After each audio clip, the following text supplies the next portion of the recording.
Enak ya, menikmati pemandangan alam, mancing, sambil ditemenin sama pickup double cabin yang akhirnya datang lagi ke Indonesia secara resmi. Ya, sambil gua jalan-jalan kayak gini, kita akan cerita-cerita nih soal Ford Ranger Wildtrak yang satu ini. Anyway, teman-teman, Ford Ranger itu adalah pickup double cabin pertama di Indonesia.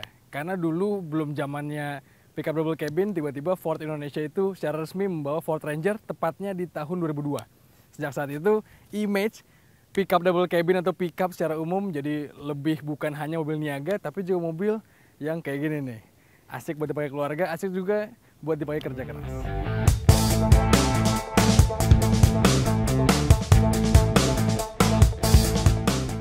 Nah, setelah 20 tahun berselang datang lagi nih Ford Ranger dalam versi resmi dan sekarang dibawa sama PT RMA Group yang menjadi APM atau agen merek resmi dari Ford di Indonesia.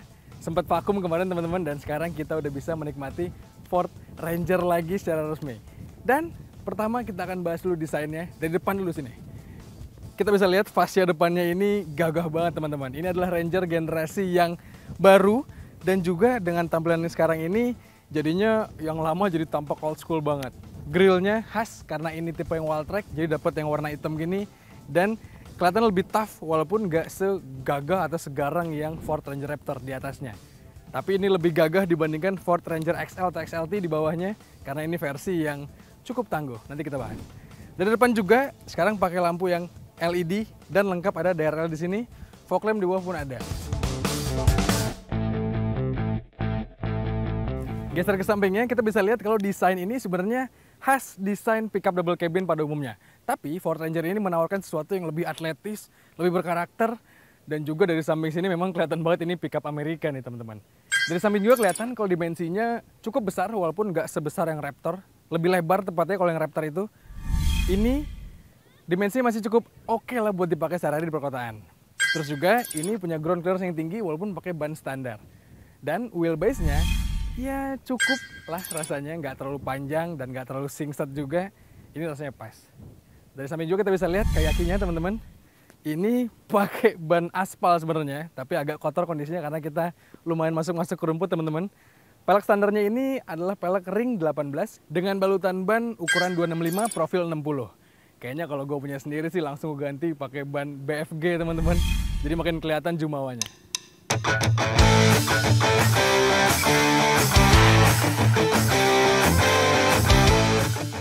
Nah, kalau dari belakang teman-teman kelihatan ya namanya ini pickup double cabin, pastinya ada kargo atau muatan yang bisa kalian angkut banyak banget di sini. Kalau kurang, kalian bisa juga towing, bisa bawa barang lagi tambahan trailer misalnya, tinggal ditempelkan aja yang maksimum loadnya sampai 3.500 kilo. Wah, bisa ngangkut rumah teman-teman itu. Terus dari belakang sini desainnya sih oke. Tampak jumawa berkat ada ini nih, ada livery Ranger gini, nggak norak ya kelihatannya ya. Terus dari belakang sini emblem Ford memang yang bikin identitasnya makin kerasa kuat.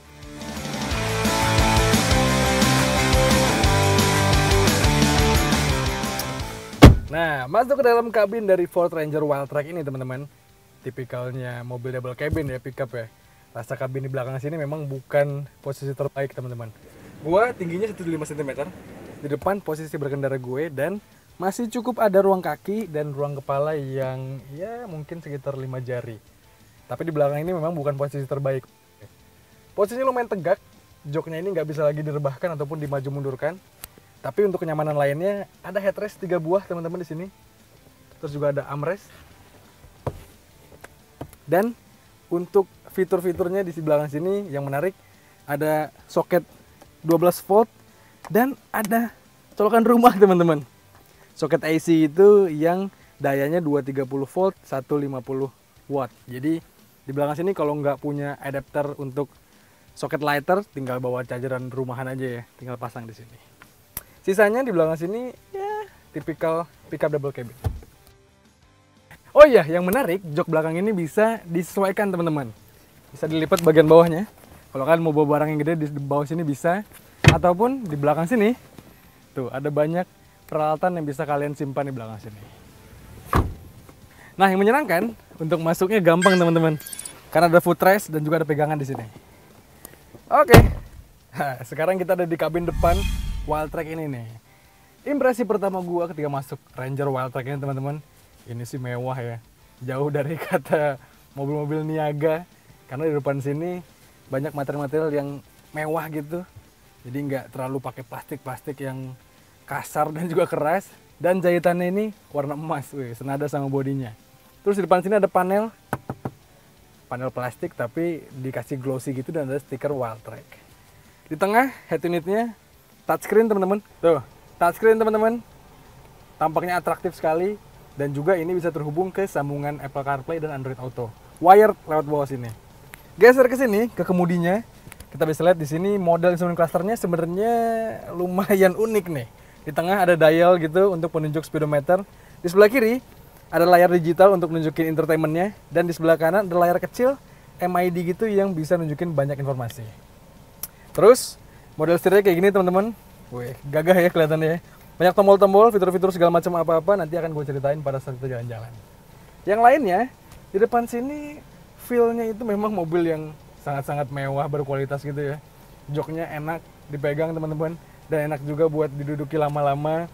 Terus posisi berkendaranya pun tinggi, khasnya mobil pickup double cabin, dan rasanya duduk di dalam Ford Ranger Wildtrak ini rasanya Amerika banget.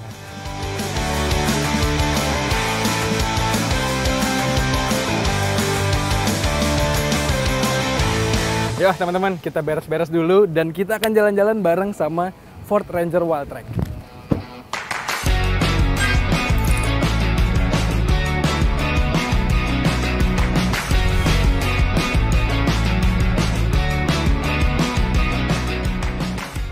Nah, sambil kita jalan-jalan, gue akan ceritain gimana sih impresi berkendara dari Ford Ranger Wildtrak ini.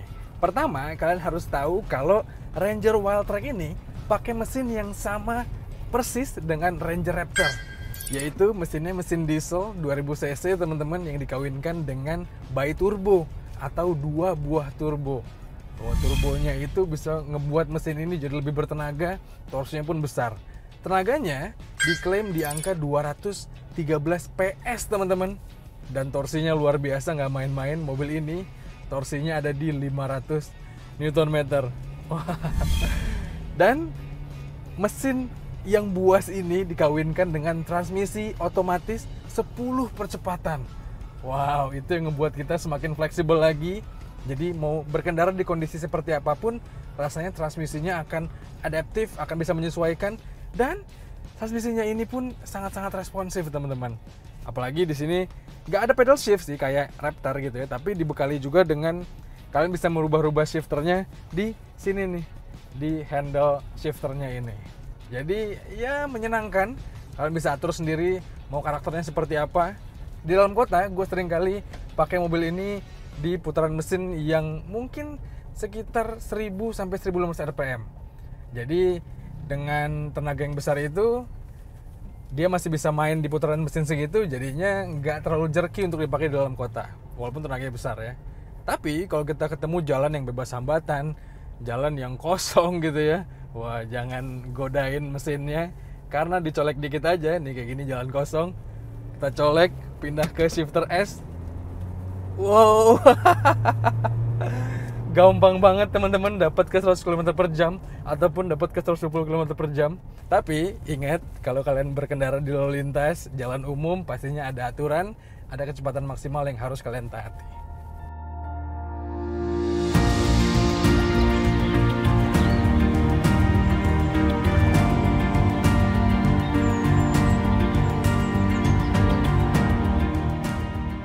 Nah, sekarang kita ngomongin suspensi ya teman-teman. Ini pas banget lagi ngelewatin medan-medan yang jelek gini. Ini bukan jalan off-road, tapi jalan rusak teman-teman.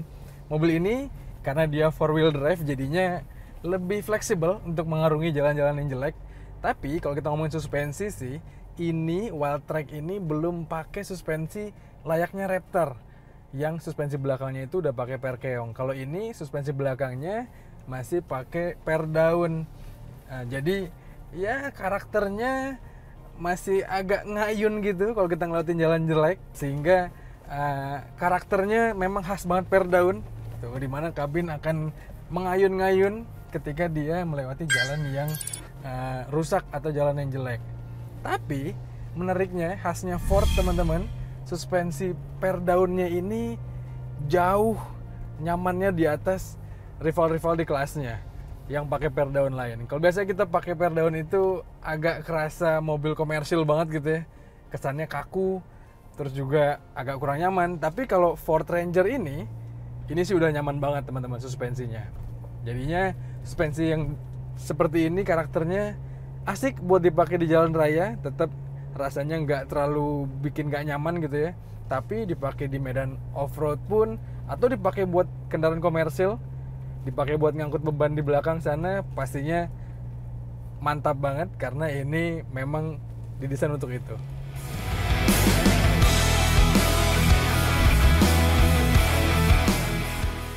Lalu abis dari suspensi, kita ngomongin handlingnya teman-teman. Wah, kalau ngomongin handling sih, ya kalian pasti tahu kalau pakai mobil double cabin gini memang nggak bisa sacet-sacet karena dimensinya yang gede.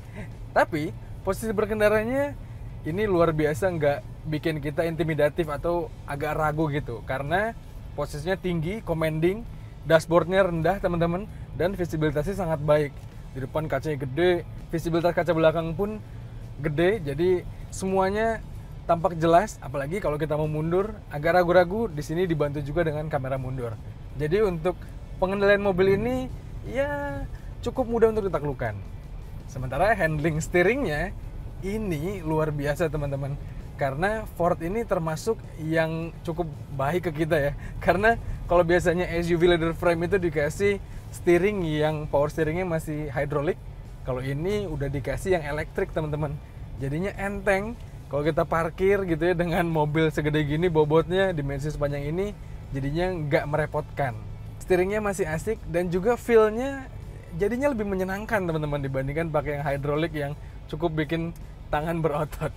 Kalau ini ya Ford Ranger Wildtrak ini bisa dibilang suspensi dan handlingnya salah satu yang jempolan.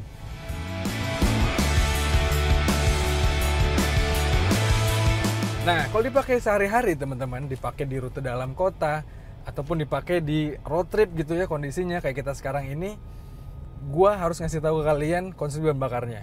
Tenang, mobil segede gini dengan mesin sebuas ini ternyata sangat efisien teman-teman penyaluran tenaganya ke konsumsi bahan bakarnya. Kami tes untuk rute dalam kota dengan kecepatan rata-rata 20 km per jam, mobil ini masih bisa dapat di angka 11 km per liter. Luar biasa, angka yang menurut kami sangat-sangat baik. Dan untuk rute luar kotanya teman-teman, mobil ini bisa dapat di angka 15 km per liter. Wah, itu sih luar biasa. Karena kita nggak perlu repot-repot beli solar mahal-mahal ya, karena mobil ini bisa membuat kita jadi lebih irit. Tapi ingat, karena ini mesin diesel yang canggih teman-teman, yang udah pakai turbocharge, yang udah kekinian gitu ya, kalian harus ngasih dia minum solar yang berkualitas. Kalian ya nggak bisa lah pakai biosolar kayak gitu, harus pakai solar yang kualitasnya lebih tinggi lagi.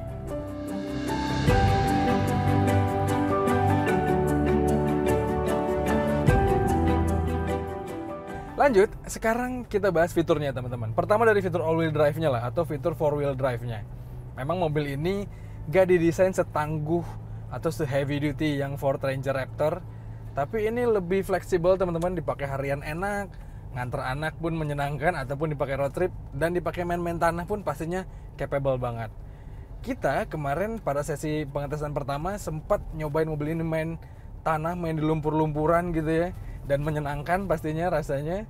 Kali ini di pengetesan ini kita nggak main yang ekstrim banget karena ini pakai ban yang aspal teman-teman, jadi bukan diperuntukkan untuk medan tanah. Tapi di road trip kali ini kita ngelewatin jalan yang jelek, jalan yang hancur, dan juga kita bisa mencoba kemampuan di vlognya sampai 4-wheel drive-nya. Memang hadirnya fitur 4-wheel drive yang 4H dan 4L di mobil ini untuk road trip jarang kali kami pakai. Tapi dengan adanya fitur itu pastinya membantu kami ketika ngelewatin jalan-jalan yang jelek teman-teman. Apalagi kalau ngelewatin jalan yang jelek banget, kami coba mengunci diferensialnya atau pakai D-vlognya, dan otomatis mobil ini gak akan nyangkut teman-teman. Walaupun pakai ban aspal, tinggal disesuaikan aja putaran mesinnya, dia pasti bisa lewat dari medan yang jelek itu. Rasanya gak jadi masalah lah pakai Ford Ranger Wildtrak ini, walaupun pakai ban aspal. Nah, yang paling berasa teman-teman kalau pakai road trip kayak gini adalah fitur hill descent control-nya. Kerap kali kita ngeliatin jalan jelek dan turunan gitu, tapi dengan ada fitur hill descent control ini jadinya kita terbantukan, jadi nggak takut glosor ataupun nggak khawatir, nggak ragu-ragu untuk ngerem. Jadi sangat membantu dan sangat memudahkan. Sama fitur lain juga yang sangat membantu, sangat memudahkan adalah fitur keselamatan di mobil ini teman-teman. Walltrack ini udah dilengkapi dengan sejumlah sistem keselamatan yang bisa membuat kita jadi anti tabrak depan, karena di depan sini ada sensor atau ada kamera radar gitu yang bisa membaca objek di depan kita. Jadi kalau ada kita terlalu dekat dengan objek di depan, dia akan otomatis ngasih peringatan dan akan otomatis ngasih interupsi pengereman. Terus juga mobil ini dengan adanya sensor tadi, dengan adanya radar tadi, bisa juga punya fitur adaptive cruise control. Wah, itu sangat-sangat berguna ya. Apalagi dipakai di kemacetan ibu kota. Itu bisa crawling, kita bisa ikutin mobil di depan kita, dan kita jadi nggak perlu capek-capek untuk ngegas. Tapi teman-teman, fitur itu pastinya rasanya asik untuk dipakai di jalan tol. Kalau dipakai di jalan umum, di jalan biasa, ya takut-takut tiba-tiba ada motor nyalip gitu ya. Fitur ini akan otomatis ngambil interupsi pengereman, dan itu agak lumayan kurang pas karakternya dengan jalanan padat di perkotaan. Pasnya dipakai di jalan tol. Lalu teman-teman, mobil ini juga punya fitur lane keeping assist teman-teman. Jadi tinggal ditekan, dipencet aja dari sini. Nanti mobilnya akan mengikuti di suatu lajur yang ada marka jalannya. Jadi menyenangkan ya. Kita ada adaptive control, ada juga lane keeping assist-nya. Sementara itu, fitur-fitur keselamatan lain yang rasanya udah fundamental ada di mobil seperti ini. Udah pasti airbags ada di depan dan di belakang. ABS, EBD ada. Dan juga fitur ini punya traction control dan stability control. Jadi mobil ini rasanya lengkap untuk fitur keselamatannya, apalagi kalau buat bawa anak, di belakang juga ada ISOFIX-nya. Jadi ya oke lah dipakai untuk keluarga, dipakai untuk hobi pun rasanya mumpuni. Oh teman-teman, dan satu lagi, ada fitur yang kami jarang banget pakai sih di pengetesan kali ini, yaitu fitur Active Park Assist atau fitur parkir otomatisnya. Tinggal pencet di sini tombolnya, nanti kalau kalian masuk ke area parkir yang ada petunjuknya, yang ada markanya, dan juga banyak mobil-mobil di sekitarnya, mobil ini bisa akan mencarikan dan bisa akan mengassist atau membantu kita untuk parkir dengan sempurna.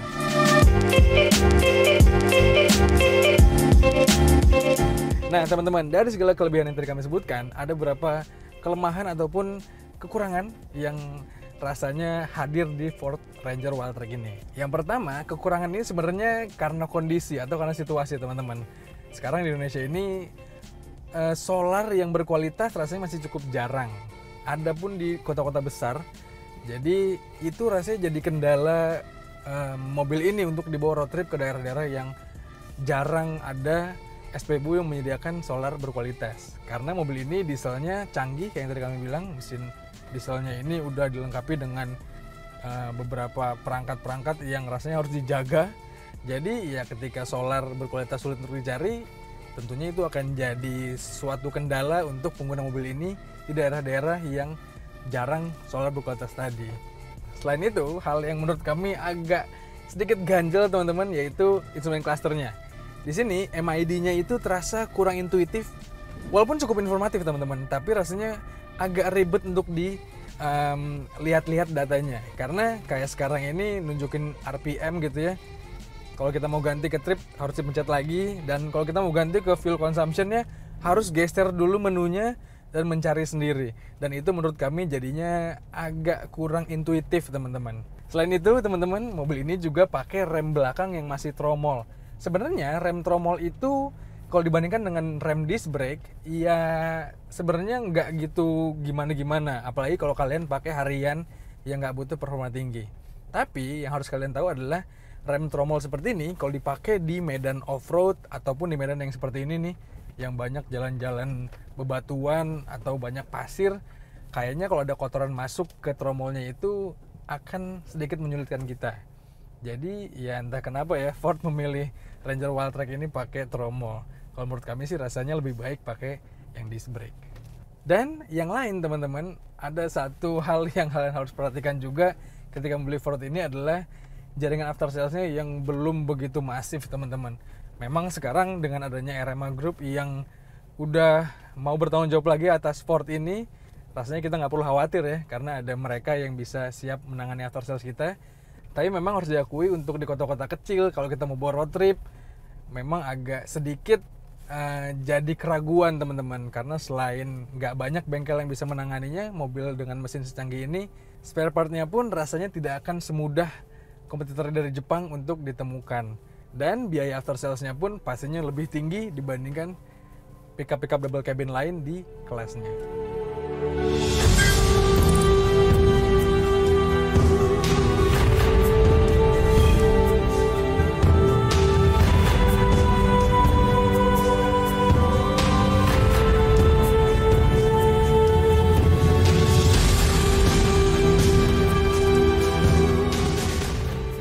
Well, Detikers, dengan harga 700 jutaan, jelas Ford Ranger Wildtrak ini punya sesuatu yang menarik untuk kita pertimbangkan. Apalagi dia bermain di kelas yang menengah bisa dibilang teman-teman. Double cab dari Jepang harganya lumayan di 300 jutaan, sementara kalau kalian milih Jeep Gladiator harganya udah tinggi banget, hampir 2 miliar. Kalau ini 700 jutaan, ya rasanya menarik untuk dipertimbangkan. Jadi, menurut kalian gimana? Kira-kira dengan segala kelebihan dan kekurangan yang tadi kami sebutkan, apakah Ford Ranger Wildtrak ini menarik? Coba kalian sampaikan di kolom komentar di video kali ini. Dan seperti biasa, jangan lupa untuk baca ulasan video lengkapnya di kanal Detik Auto dan tonton film dari kami di kanal 20 Detik dan juga kanal YouTube Detik Auto. Sekian ya teman-teman, gue Pis pamit, stay safe dan bye-bye.